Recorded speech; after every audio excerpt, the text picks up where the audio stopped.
Bonjour et bienvenue sur la vidéo Comment remplir une poule lors d'une compétition par équipe de judo. Dans un premier temps, nous allons nous intéresser aux différentes annonces lors de ce type de compétition. Comparé aux compétitions standards, durant les équipes, nous n'allons pas annoncer les combats en cours ni les vainqueurs. À la place, nous appelons les coachs de chaque équipe avant le début des affrontements pour procéder à la sélection des combattants. Une fois mis en place, les premiers combats peuvent être lancés. La première catégorie à commencer la rencontre est soit la plus légère, soit aléatoire. Dans les deux cas, les combats se déroulent dans l'ordre croissant de poids, suivant la première catégorie appelée à combattre.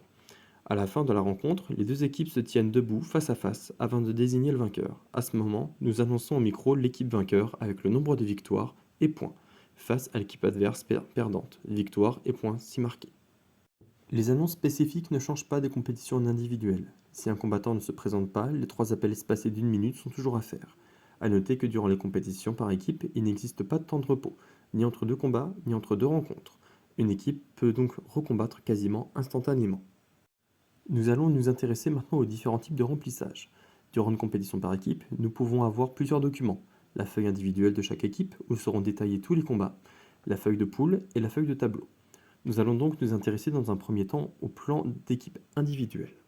Sur la feuille d'équipe individuelle, nous allons pouvoir noter en haut de chaque colonne l'équipe adverse. Puis, suite à la sélection des combattants par les coachs, nous pouvons commencer les rencontres. En face de chaque combattant se trouvent 2 cases dans chaque colonne. Dans celle de gauche, nous marquons l'issue du combat. V pour victoire, D pour défaite, E pour égalité. Puis, dans celle de droite, le score. Si la personne gagne, on marque simplement son score. Si c'est une défaite, nous marquons une croix dans la case, ainsi que le score. Il se peut qu'à la fin du combat, aucun combattant n'ait pris le dessus sur l'autre. Dans ce cas, nous marquons un E pour signifier l'égalité dans la colonne de gauche. Puis, dans la colonne de droite, une croix et le score correspondant.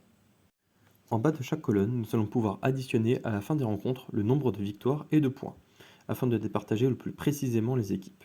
Le nombre de victoires étant le critère principal, suivi des points. Puis, marquer le nom de l'équipe vainqueur de la rencontre tout en bas.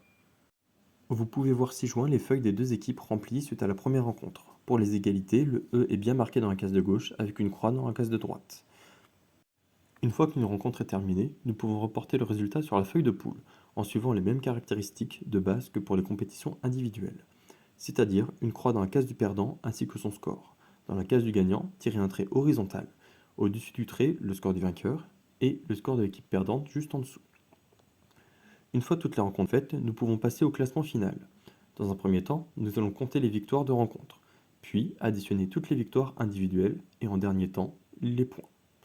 Pour le classement, nous allons pouvoir décider en fonction du nombre de rencontres gagnées, puis, s'il y a égalité, se baser sur le nombre de victoires individuelles, puis en dernier lieu, les points si c'est une égalité parfaite.